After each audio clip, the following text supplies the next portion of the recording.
തെരഞ്ഞെടുപ്പിൽ മത്സരിക്കാൻ പൂർണ്ണ സജ്ജമായിരുന്നു ജോസഫ് വാഴക്കൻ എന്നുള്ളതാണ്. 100 കണക്കിന് ഫ്ലക്സ് ബോർഡുകൾ അദ്ദേഹം അടിച്ചുവച്ചിരുന്നു. നല്ല നാടിനായി നമ്മളിൽ ഒരാൾ, ജോസഫ് വാഴക്കനെ വിജയിപ്പിക്കുക എന്നായിരുന്നു ഈ ബോർഡിലെ വാചകങ്ങൾ. ഫ്ലക്സ് ബോർഡുകളുടെ ദൃശ്യങ്ങൾ റിപ്പോർട്ടിന് ലഭിച്ചിരിക്കുകയാണ്.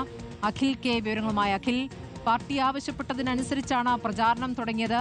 100 കണക്കിന് ഫ്ലക്സ് ബോർഡുകൾ അതാ കെട്ടിക്കിടക്കുന്നു. അത് പ്രചാരണത്തിനായി തയ്യാറാവുകയും ചെയ്തതാണ്. എന്താണ് ഇപ്പോൾ ആ ദൃശ്യങ്ങളിൽ എവിടെയാണ് ഈ ഫ്ലക്സ് ബോർഡുകൾ തയ്യാറാക്കി വെച്ചിട്ടുള്ളത് അഖിൽ?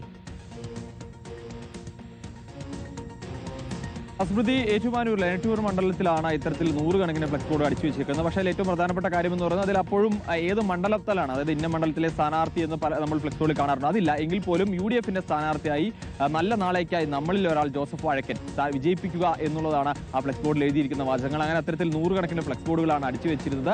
അത് ഏറ്റുമാനൂർ മണ്ഡലത്തിൽ തന്നെയായിരുന്നു. നമുക്കറിയാം, കഴിഞ്ഞ കുറേ നാളുകളായി ഏറ്റുമാനൂർ മണ്ഡലം കേന്ദ്രീകരിച്ചായിരുന്നു ജോസഫ് വാഴക്കൻ പ്രവർത്തിച്ചു വന്നിരുന്നത്. മറ്റു ചില, അതായത് മലയോര മേഖലയിൽ ചില മണ്ഡലങ്ങളിലും ഉണ്ടായിരുന്നു. ഒരുപക്ഷെ ഏറ്റുമാനൂരിൽ കിട്ടിയില്ലെങ്കിൽ പോലും മറ്റെവിടെയെങ്കിലും ഒരു സീറ്റ് കിട്ടും എന്ന പ്രതീക്ഷ ജോസഫ് വാഴക്കൻ ഉണ്ടായിരുന്നു എന്ന് വേണം മനസ്സിലാക്കാൻ. കാരണം അതുകൊണ്ടായിരിക്കും ഈ ഫ്ലക്സ് ബോർഡുകളിൽ ഇത്തരത്തിൽ ഈ ഏറ്റുമാനൂർ എന്ന് രേഖപ്പെടുത്താതിരുന്നത്. എന്തായാലും 100 കണക്കിന് ഫ്ലക്സ് ബോർഡുകൾ ഇപ്പോൾ അനാഥമായി അവിടെ കിടക്കുകയാണ്. ഈ ഫ്ലക്സ് ബോർഡുകൾ അടിച്ചു വെച്ചവ മാത്രമല്ല, നിരവധി ഫ്രെയിം അടിച്ചു വെച്ച്, അതായത് ഫ്ലക്സ് ബോർഡുകൾ പതിക്കാനേ ഫ്രെയിം അടിച്ചു വെച്ചതുമുണ്ട്. പക്ഷേ അവസാന നിമിഷം സീറ്റ് ലഭിക്കില്ല എന്നതോട് അതൊക്കെ പാതി വഴിയിൽ നിർത്തി എന്നുള്ളതാണ്. പൂർണ്ണ സജ്ജമായിരുന്നു. ഏകദേശം വീടെടുക്കുന്നതിലേക്ക് അടക്കമുള്ള നടപടികളിലേക്ക് ഏറ്റുമാനൂർ മണ്ഡലത്തിൽ ജോസഫ് വാഴക്കൻ കടന്നിരുന്നു. അതിനിടയിലാണ് അപ്രതീക്ഷിതമായി GC പ്രസിഡന്റായിട്ടുള്ള നാട്ടം സുരേഷ്, അതായത് കാഞ്ഞിരപ്പള്ളിയിൽ പരിഗണിച്ചിരുന്ന നാട്ടം സുരേഷ് ഏറ്റുമാനൂരിലേക്ക് പരിഗണിക്കപ്പെടുകയും പിന്നീട് പേര് വരികയും ചെയ്തത്. അതോടുകൂടിയാണ് കടുത്ത അതൃപ്തിയും പ്രതിഷേധവും ഒക്കെ ഇത്തരത്തിൽ ജോസഫ് വാഴക്കൻ ഉണ്ടായിരുന്നു. അതിന്റെ ഒരു പ്രതികരണമാണ് അദ്ദേഹത്തിന്റെ ഭാഗത്തും ഉണ്ടായിരുന്നത്. കാരണം സ്വാഭാവികമാണ്, ഇത്രത്തോളം ഫ്ലക്സുകൾ അടിച്ച, പണം മുടക്കി ഫ്ലക്സും അടിച്ച് എല്ലാം തയ്യാറാക്കി നിന്ന ഒരാൾ, അതായത് ഒരു റോഡ് ഷോയ്ക്ക് വേണ്ടിയിട്ടുള്ള തയ്യാറെടുപ്പ്, അതായത് സ്ഥാനാർത്ഥി പ്രഖ്യാപനം വന്നാലുടൻ റോഡ് ഷോ നടത്താനുള്ള തയ്യാറെടുപ്പുകൾ അടക്കം നടത്തിയിരുന്നു എന്നാണ് നമുക്ക് മനസ്സിലാക്കാൻ സാധിക്കുന്നത്. അങ്ങനെ എല്ലാ തരത്തിലും പൂർണ്ണ സജ്ജമായിരുന്നു.